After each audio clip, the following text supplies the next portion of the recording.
From the world of politics to the world of business, this is Balance of Power.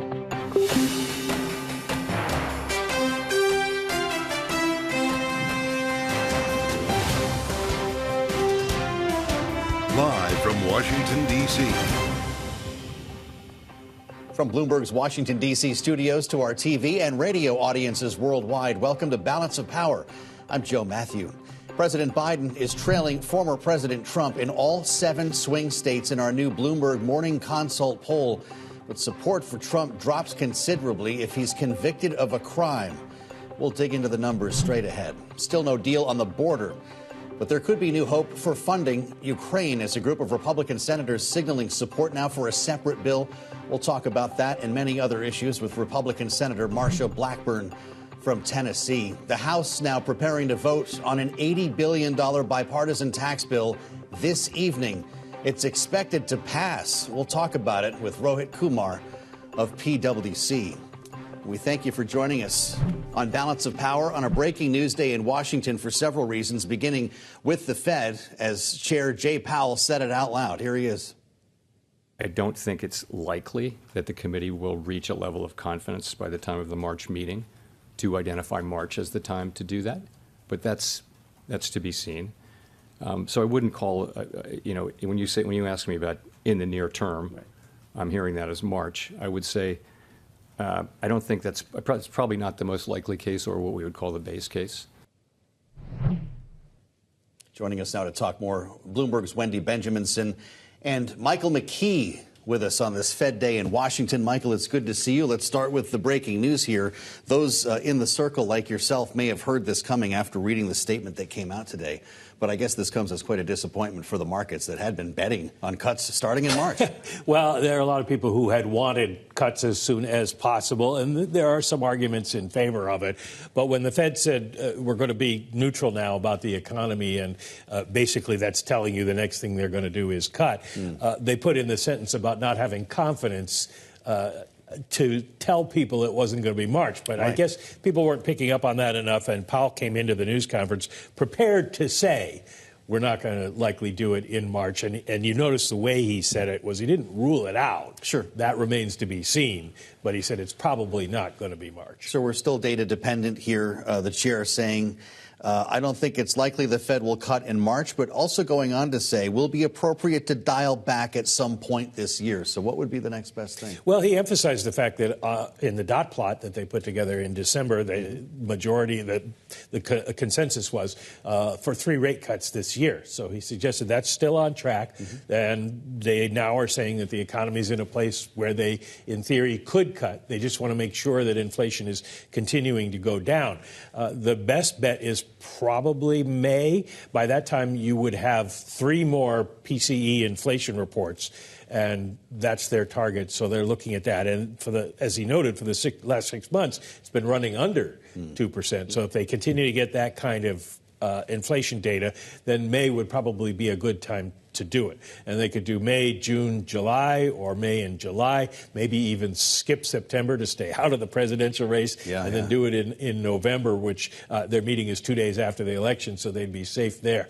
But it doesn't look like they're going to do more than 3, and it doesn't look like they're in a hurry to start, but they will start this year. You were in the room for the news conference after. You had a back and forth with the chair. What do you make of, what was it like to hear him actually use the word disinflation that he says is coming from the goods sector, and what that might turn out to be a couple of months from now? Well, they basically have been moving in that direction. I mean, their initial view was we had to have unemployment go up and the economy had to slow really down to bring demand down so that prices would fall. But instead, because of supply chain issues healing, we've seen goods prices in particular come down. There was a spate of service price increases because, in part, companies were raising prices because they could and because they also had to pay more for workers. But that's starting to level out now.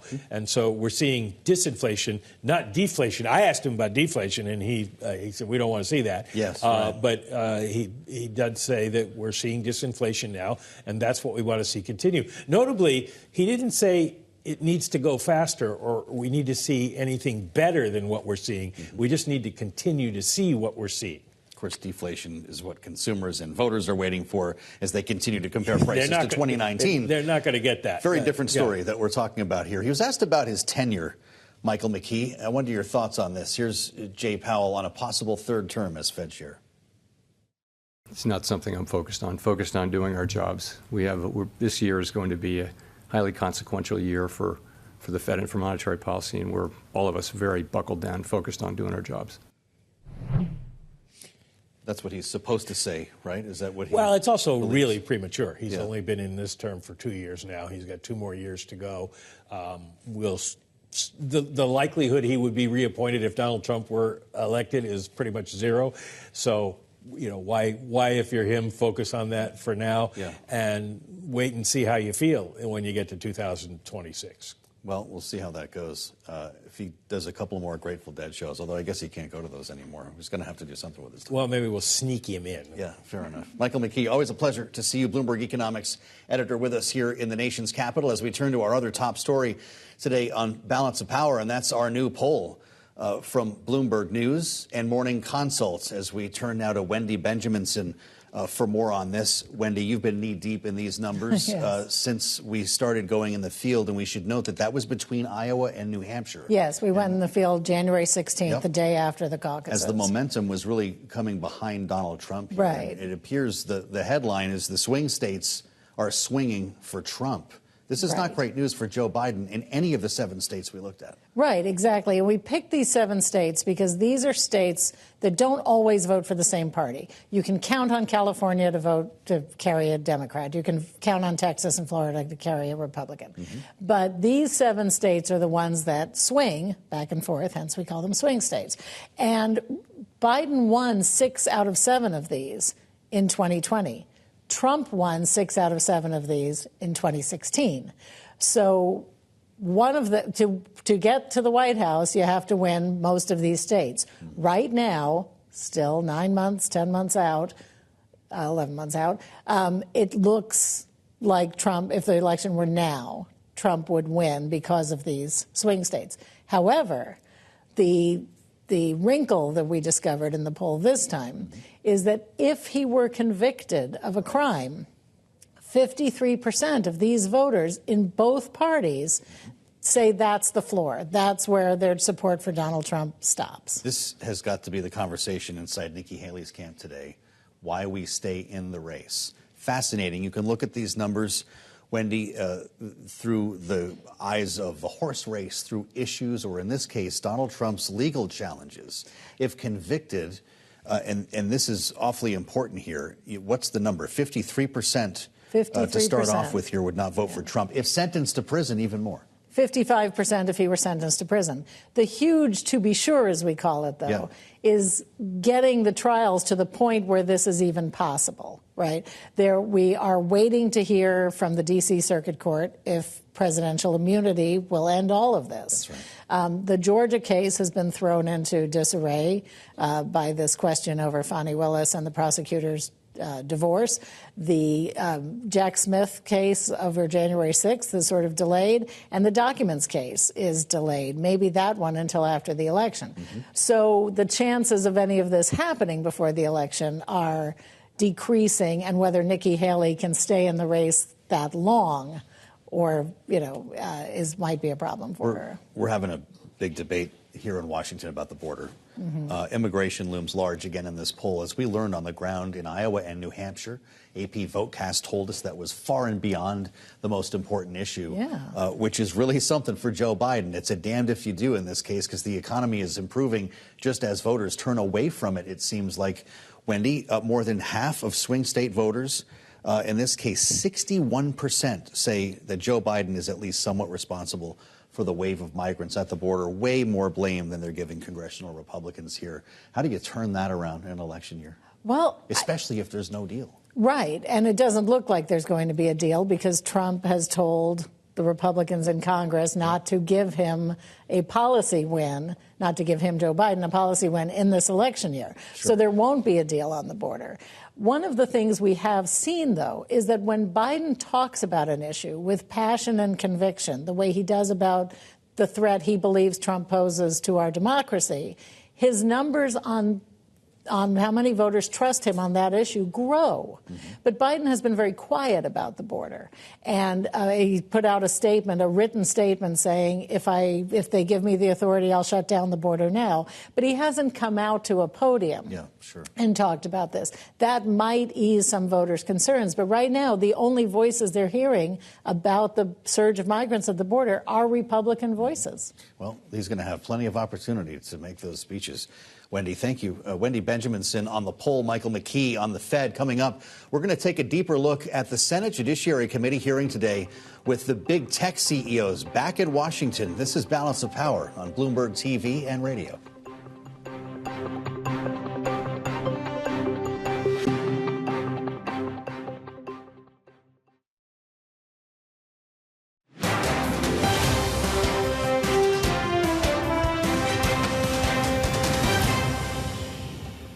We've been working on this, 3 or 4 months, and every week we come back up here and they tell us, well, we can't tell you what's in it. If we told you what's in it, we'd have to kill you. But trust us, it's stronger than bear's breath. It's going to be the most wonderful thing in the world. But we haven't seen the language. And it may be that our time is past. Spoken as only Senator John Kennedy of Louisiana could speak earlier today. Talking about this elusive deal on the border that a bipartisan group of senators, of course, have been working on for weeks. Feels like months. We've been talking about it daily here. And joining us now to forward the conversation on this and this confab of tech CEOs talking about social media today, Republican Senator Marsha Blackburn of Tennessee. It's good to see you, Senator. Can I just start with the simple stuff? When are we going to see text? Are you hearing anything? When do we see the bill? We keep hearing that it is out there somewhere. I think a lot of us have said, we're not going to go through this thing where it was Obamacare and you have to vote for it and pass it to see what's in it. And we want to see what is there. I've said all along, I will not vote for anything that makes illegal immigration legal. This administration has tried to do that. All this immigration between the ports of entry is illegal immigration. I will not take a vote that will make that legal. So you're not going to vote for it. Speaker Johnson says it's DOA in the House. Is there any point in the negotiators even finishing their work? What we know is that President Biden has the authority. He could close this border today. He could do this and move forward with the laws that are already on the books. Do we need to strengthen asylum and end catch and release? Absolutely. But let's get that border closed. And the Border Patrol has been begging for that. When you've got 302,000 people that come across that border in a single month, when you have 30 terrorists that have presented at the border between the ports of entry since the first of the fiscal year, this is a problem. So let Border Patrol do their job, remain in Mexico back in place, put Title 42 back in place, and let's secure the southern border. We're hearing optimism from the majority leader, Chuck Schumer. He talked about the prospects of a deal earlier today. Senator, let's listen to what he said and we'll have you respond. We're working with the Republican leadership to come to an agreement so we can get a text out there as soon as we can. There are still a few issues to be resolved. I know you're not taking cues from Chuck Schumer, Senator Blackburn, but how about Mitch McConnell? He's been behind this. Has Mitch McConnell's office reached out for your support? I have not had anybody say, will you support this, because there is no text. Also, I think it's important to note that the House passed H.R. 2 and sent it to the Senate over May 14th. We have had over 80 meetings of the Senate Judiciary Committee since May 14th. We have never taken up H.R. 2. So there is an immigration reform document that is before the Senate, that is legislation that people could work on, that people could amend. But now there is something being cooked up in secret and nobody knows what is in it, and we keep hearing that you're going to love it when you see it, but there is no text and we can't tell you anything. Sounds like you and John Kennedy are getting the same phone calls here, Senator. I can't wait to see what's in this package. But I'll tell you, there are a lot of questions about if what happens to Ukraine if there is no deal on the border. They're separate issues, but they've been linked, of course, in this debate. Would you consider a standalone Ukraine funding bill if this border deal goes off a cliff? Look, nobody wants Vladimir Putin to win in this war with Ukraine. There's nobody that wants to embolden Vladimir Putin, the Chinese Communist Party, Iran, North Korea, that axis of evil. Everyone wants to make certain that Israel also, like Ukraine, has what they need to defend themselves. But all of this time that we've been waiting around to see what has gotten cooked up, why weren't we having some transparency? Why couldn't we get accountability on the money that has already gone to Ukraine, the $113 billion? Why are we not being told what the timeline is for putting weapons over there in Ukraine? So there is a better way to run a chamber. It is called regular order, and let the committees do their work. Regular order as we spend time with Senator Marsha Blackburn. An important hearing today you were a part of as the Judiciary Committee brought 5 high-tech CEOs, think Meta, TikTok, and others, Twitter, now called X. Senator Lindsey Graham specifically called out Mark Zuckerberg from Meta in this instance. Let's hear what he said. Social media companies, as they are currently designed and operate, are dangerous products. Mr. Zuckerberg, you and the companies before us, I know you don't mean it to be so, but you have blood on your hands. You have a product. You have a product that's killing people. These companies must be reined in, or the worst is yet to come. That was quite a moment, Senator. I know that this is an issue that has been very close to your heart for some time as you and the Democrat from Connecticut, Richard Blumenthal, pushed the Kids Online Safety Act. Should victims of child exploitation be allowed to sue companies like Meta? And one of the things that has been perplexing to us is that there is no recourse for these victims or their families. And Section 230 provides some protections. That is why you're hearing Senator Graham and me and others say, let's not give this blanket protection. It's also why Senator Blumenthal and I have worked so hard on the Kids Online Safety Act to say it is your responsibility, social media, to design for safety, to design for keeping this duty of care for people that are on your site. And the fact that Zuckerberg would not give a clear answer when it came to sex trafficking and why he doesn't kick these people off, because it cannot possibly meet their community standards. And he would not answer that question when I asked him that. Well, I'd love to ask you, this is, to our count now, the 8th time Mark Zuckerberg has been pulled to Washington to testify since 2018. How many more times, Senator, does he need to come to Washington, or hearings like this need to be had before something is done, before a bill is passed? And it is his army of lobbyists and lawyers that keep fighting us when it comes to the REPORT Act that Senator Ossoff and I have done, the Earn It Act, which I helped author, when it comes to Kids Online Safety that Senator Blumenthal and I have done, Senator Durbin's CSAM bill. And they continue to fight it. He's probably sick of seeing us, and we're probably sick of listening to him. So the thing should be that he should come to the table and sit down with us. X should do the same. Snap should do the same. They should want to sit down with us, because on their platforms, kids are being driven toward eating disorders and information about suicide and drug dealers and pedophiles. And you know what? If in the physical world you had somebody who was exposing children to pornography and to these bad actors, or a liquor store that was selling alcohol to underage kids, or a market selling tobacco to underage kids, their doors would be padlocked. They would be walking out of there in handcuffs, and they would be held to account. Online, they are not held to account. This has got to stop. As the kids stare at their phones, Senator Marsha Blackburn of Tennessee, we thank you. That goes for the grown-ups, too. Let's continue this conversation, Senator. Coming up, more highlights from that committee hearing. We'll talk about the impact next on Balance of Power on Bloomberg TV and radio.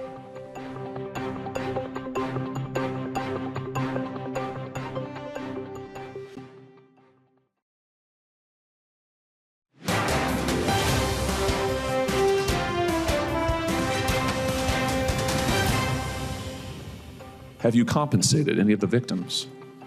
These girls, have you compensated them? I don't believe so. Why not? Don't you think they deserve some compensation for what your platform has done? There's families of victims here today. Have you apologized to the victims? Would you like to do so now? Well, they're here. You're on national television. Would you like now to apologize to the victims who have been harmed by your product? Show them the pictures. Would you like to apologize for what you've done to these good people? Meta CEO Mark Zuckerberg, as you can see if you're joining us on TV, now standing to apologize to the families of online child abuse victims at the prompting there of Republican Senator Josh Hawley. One of the moments from today's hearing as Zuckerberg and 4 other social media CEOs sat for hours of testimony on Capitol Hill. Joining us now to take us through some of the highlights, Bloomberg's Alex Barinka. It's great to see you, Alex. That was quite a moment for Mark Zuckerberg. You were in the room. What was the reaction to the apology? It certainly was. I think one of the bigger moments of the day, not only did you have victims' families standing up, holding pictures facing Zuckerberg of the children that died either by suicide, from bullying, or from drugs that were purchased on social media platforms, but he actually did orate. It was tough to hear in the audio, but he did say that, I'm sorry for everything you've been through. No one should go through these things that your family's been through. And he committed to stop the suffering. But as this kind of hearing went on, there were a lot of commitments to stop the suffering from Zuckerberg and the other CEOs in the room. It didn't seem like the senators thought that those were sufficient, or the work and money they've put toward trust and safety so far have been sufficient. There are several bills here in the committee. We just talked to Marsha Blackburn about hers. Will they come together at some point? It's been a moment, and Senator Amy Klobuchar actually expressed a level of exasperation. It was unclear if it was directed toward the other members, but she was saying we've been dealing with this for a while. There's some weaving through the Senate Judiciary Committee and Commerce. We'll see if something actually gets passed. Been a lot of talk, but we haven't seen any action. Certainly. Great to see you, Alex Barinka, with us here in Washington. A lot more ahead on Balance of Power on Bloomberg TV and radio.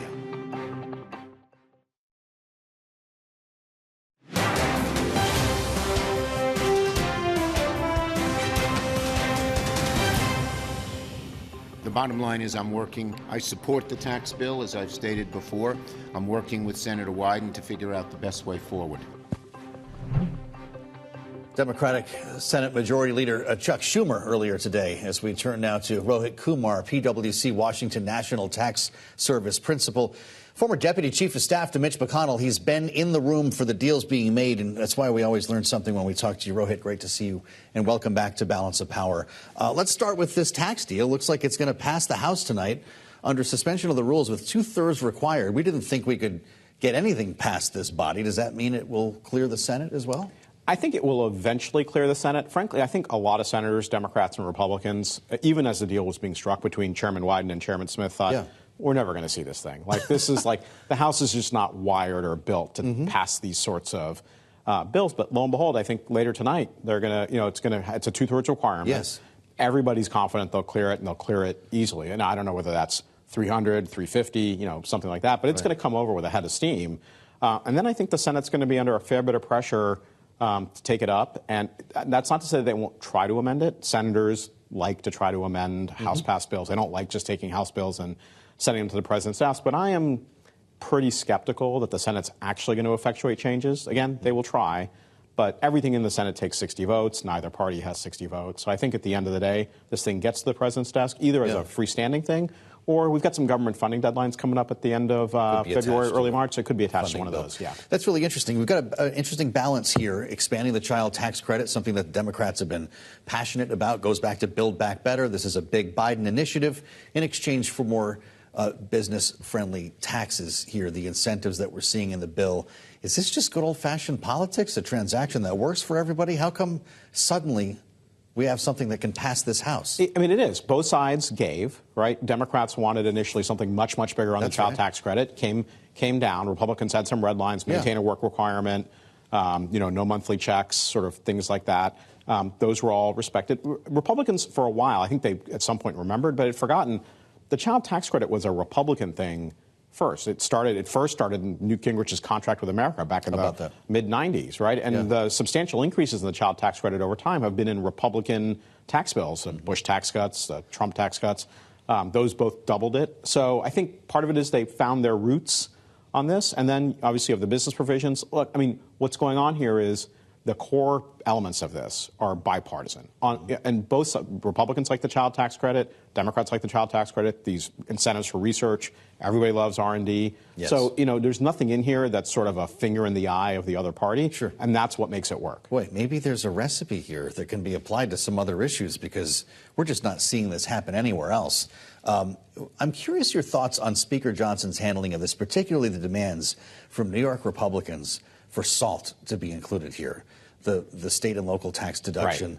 Right. This has been a sticking point in a lot of legislation. It's not seen the light of day. And Speaker Johnson has half a dozen lawmakers march into his office demanding this happen. He said no to them. I guess they'll take this up potentially in a separate bill. I don't know how that could possibly pass this House. But important considering the companies that could have benefited from this, the members of his conference who could have benefited from it.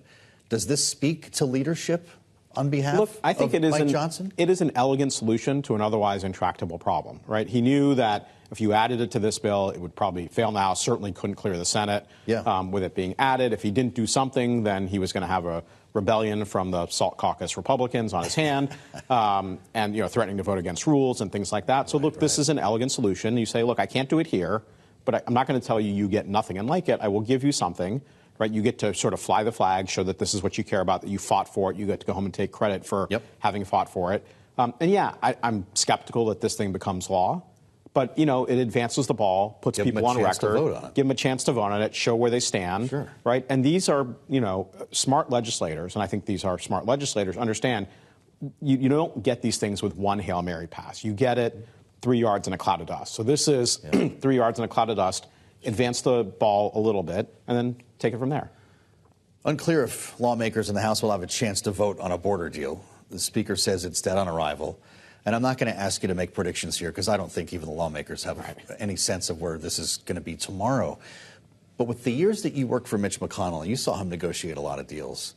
I wonder your thoughts on this. He's put his full weight behind this in not only an effort to help the situation at the border, but to unlock funding for Ukraine. Could this be his last best battle as Republican leader in the Senate? I don't know that it's his last best battle as Republican leader in the Senate. We still have other battles ahead of us. FISA is going to expire. We've got all the Trump tax cuts expiring at the end of 2025. So there are many battles still left ahead. But this is one that he clearly cares quite a bit about. I mean, one thing, one metric of sort of where his interests are is what is this topic that he's talking about? Every morning he goes to the floor, opening of the Senate, and gives a speech. Yeah. And he's been talking about Ukraine and border constantly for as far as I can remember, for the last several weeks. He is really personally committed to this. He believes it. He believes it in his soul that this is the right thing to do. And, but these are challenging political times. Obviously, the House is in a different place on this. Former President Trump is in a different place on this. These are tricky political waters to navigate. If that Trump influence squashes a deal, or if they just can't come to terms between the two chambers, to what extent will Mitch McConnell feel empowered to attack this alone? Is there enough support to move a standalone Ukraine funding bill? I think that is an untested proposition. It may become, we may test it. We're going to find out. We may test it at some point. It's obviously ultimately not his call. Senator Schumer is the Senate Majority Leader, so he would be the one to say if we're going to test it.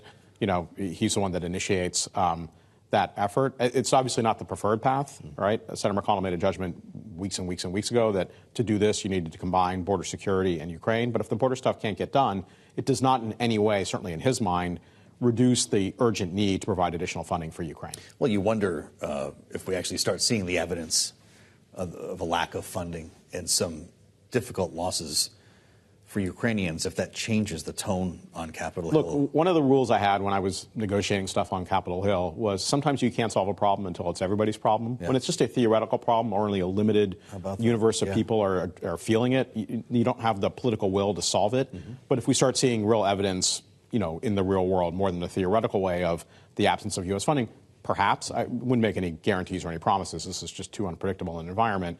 But that could be the sort of thing where people realize, oh, this is not just a hypothetical thing. This is a very real thing. We're coming up on a week at the beginning of March that will include a potential expiration of funding, unless we can figure that out, the State of the Union, and Super Tuesday. Not to mention the start of Donald Trump's trial here in Washington, potentially. If you're busy that week, you might want to check the calendar. As you consider the State of the Union, I'd ask you two questions it's only a month away. Will it happen, assuming the government is up and running and funded? And will Mike Johnson be sitting behind Joe Biden? I think yes to both. I think it happens. Yeah. And I think Speaker Johnson is Speaker Johnson at the State of the Union, and I don't really see anything. Because if it's open, that means he probably passed another CR. That got the last guy fired. Or that the appropriators managed to, put the bills together. They got an agreement. In that case, we have a Christmas miracle. But look, we're doing a tax bill that 6 weeks ago, everyone thought, oh, this is just a pipe dream. Sure. Like, Rohit, why are you talking about this thing? And here it looks like it's about to happen. So, look, I'm not predicting total success. Dare to dream. But look, I will say this. Wins beget wins, right? When the body starts to work and they realize, we can do stuff together, and the loudest voices at the fringes, we can do it without them. Wins beget wins. So little wins can yield slightly bigger wins, can sleep larger wins. Now, life is unpredictable. Maybe we get one win and then we just fight for the rest of the year. But I wouldn't rule out the possibility that the appropriators, if not by the 1st and the 8th, but at some point in the month of March, actually put together a package that fully funds the government for the balance of the fiscal year. Remember that when we're counting votes tonight. Rohit, great to see you. Rohit Kumar, PwC, Washington National Tax Service Principal, with a vote on taxes imminent here in Washington. Coming up, Wall Street investors continuing to fund Nikki Haley's hopes for the Republican presidential nomination. We'll follow the money next with our political panel on Balance of Power on Bloomberg TV and radio.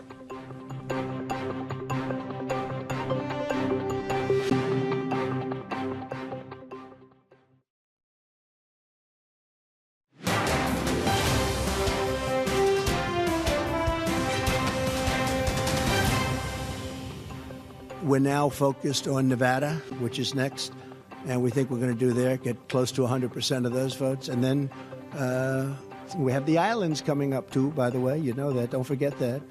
That's for about 4 delegates, but we have that coming up. And then we go to a place that's been very good to me, and I've been very good to them, is South Carolina. I think we're going to do great there. We see a poll today that we're like 40 points up.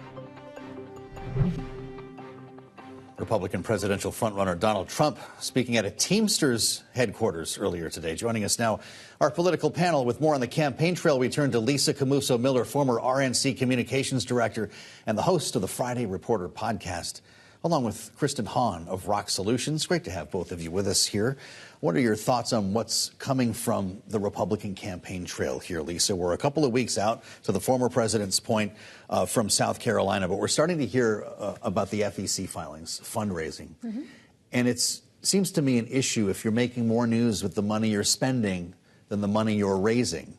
As Bloomberg now reports that Donald Trump's PAC spent $50 million in the last year, 2023, in donor money on legal bills and investigation-related expenses. Most of this money was raised after the midterms, and it's going out the door. They're actually moving money around to keep up with the legal bills.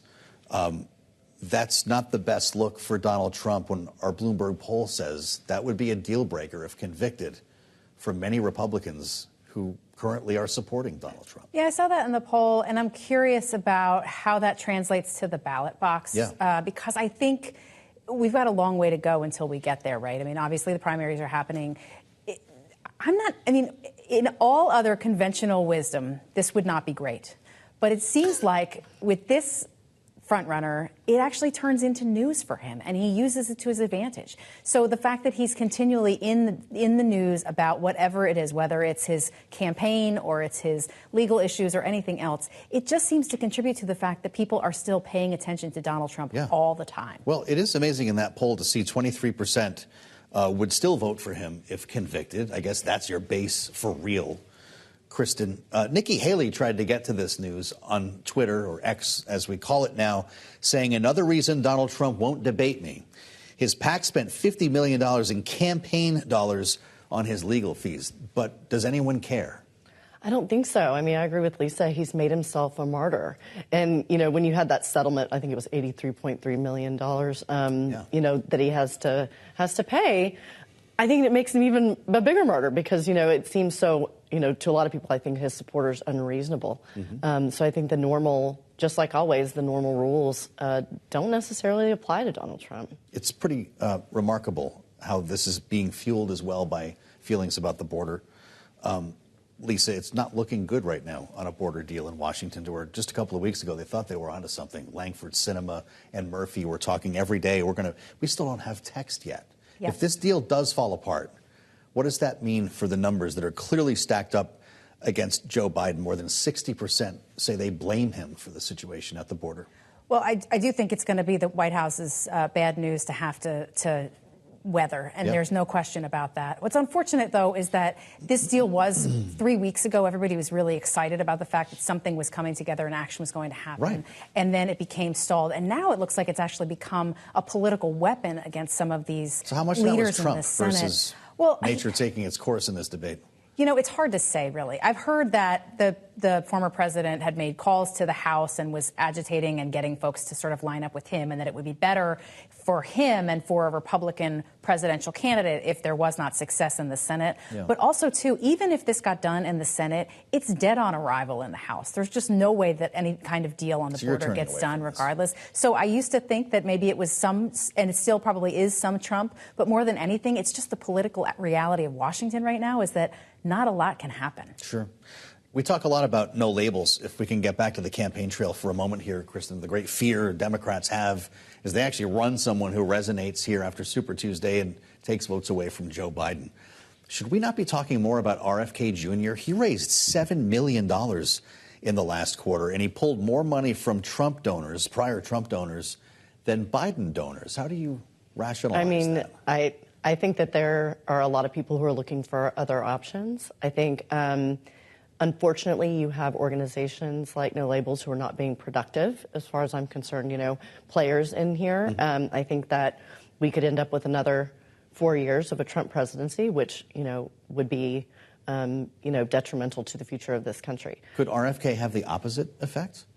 If he continues running as he is now, or maybe I guess he's flirting with the libertarian idea here, he's pulling votes away from Trump, not Biden. From everybody. I mean, I think that he could pull votes from Trump, so potentially, yeah. Do you find him something more of a concern? Because this is gaining momentum, a campaign that a lot of folks were dismissing a couple of months ago. I mean, I think that it's still early on in the campaign and in the cycle. So, you know, I mean, I wouldn't say I would be overly concerned about him.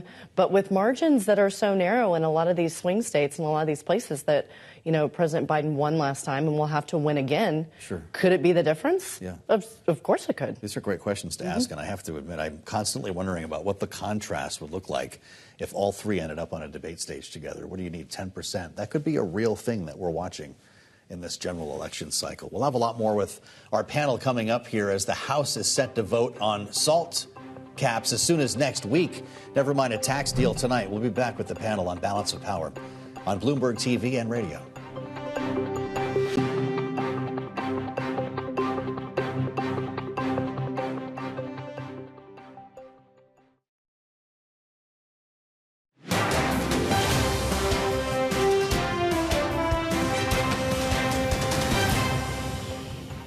They continue to fight it. He's probably sick of seeing us, and we're probably sick of listening to him. So the thing should be that he should come to the table and sit down with us. X should do the same. Snap should do the same. They should want to sit down with us. Republican Senator Marsha Blackburn of Tennessee talking with me just moments ago, to be clear, about Mark Zuckerberg. Joining us now, our political panel to weigh in on what happened today in this high-tech CEO hearing. Lisa Camuso-Miller, former RNC communications director and the host of the Friday Reporter podcast, is with us alongside Kristen Hahn of Rock Solutions. My question for the senator Lisa, is when do we actually get some action here? We've done a lot of talking. Mark Zuckerberg, can you imagine, was dragged up to the Capitol Hill now 8 times to get yelled at by lawmakers who largely don't understand how his company works. But we've got competing bills in this committee. Nobody can seem to coalesce around anything on one of the most bipartisan issues. You saw Democrats and Republicans beating up these CEOs today. Can we not get this done?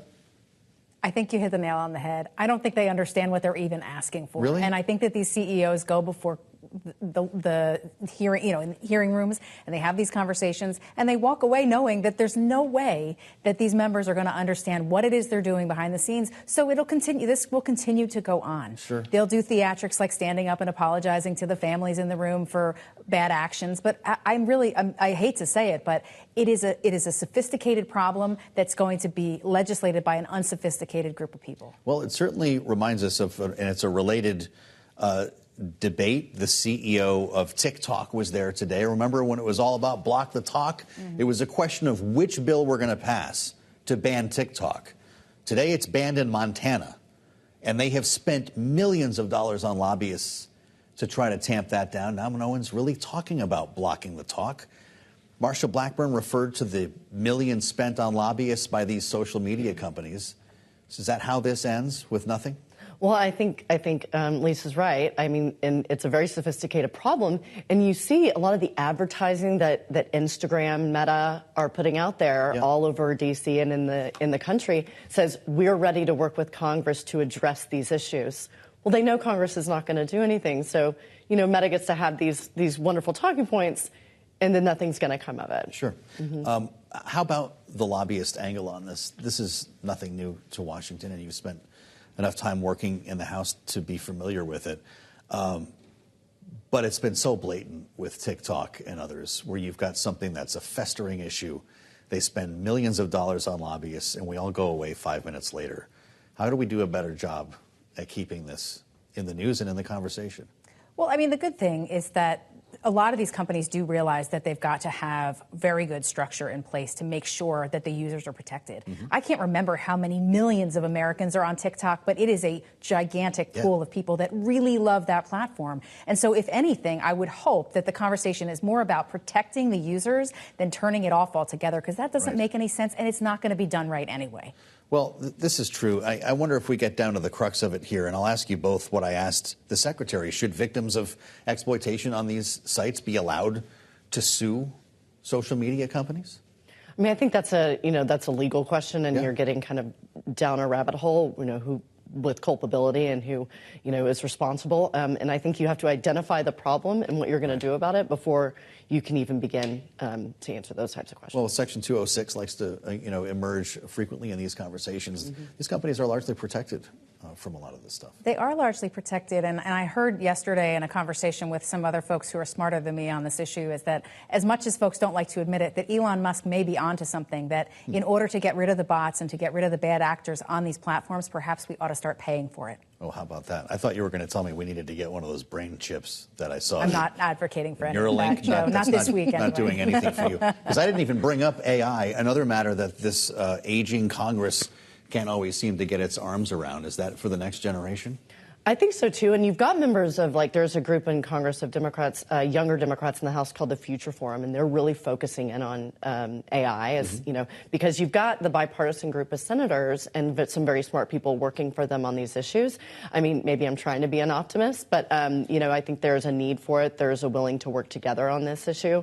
But, we'll see what actually happens. Well, I'm going to just assume that these executives continue to be hauled to Washington. It gets good ratings as well. It makes great campaign ads to have Elon Musk or Mark Zuckerberg stand there while you question them or yell at them. And so this has become a cottage industry. Absolutely, and I think more other CEOs can expect the same kind of thing coming from any side of the parties, that it's becoming more and more common that they're called to Congress to answer for whether it's their regulatory processes or their business practices or how they get involved in social issues. I think CEOs in general need to get ready to travel and see Washington, D.C. a little more often. It's very nice in the spring, I'll tell everyone. Gets very hot here in the summer. You've got teenagers. Are they watching this right now, or are they looking at their phones? They're probably looking at their phones. They're probably on TikTok. Tell them to text mine. Kristen Hahn, Lisa Camusa Miller, thank you. As always, great conversation on Balance of Power. Check out the Washington Edition newsletter on the terminal and online. And thank you for joining us on Balance of Power on Bloomberg TV and radio. We'll see you back here tomorrow, only on Bloomberg.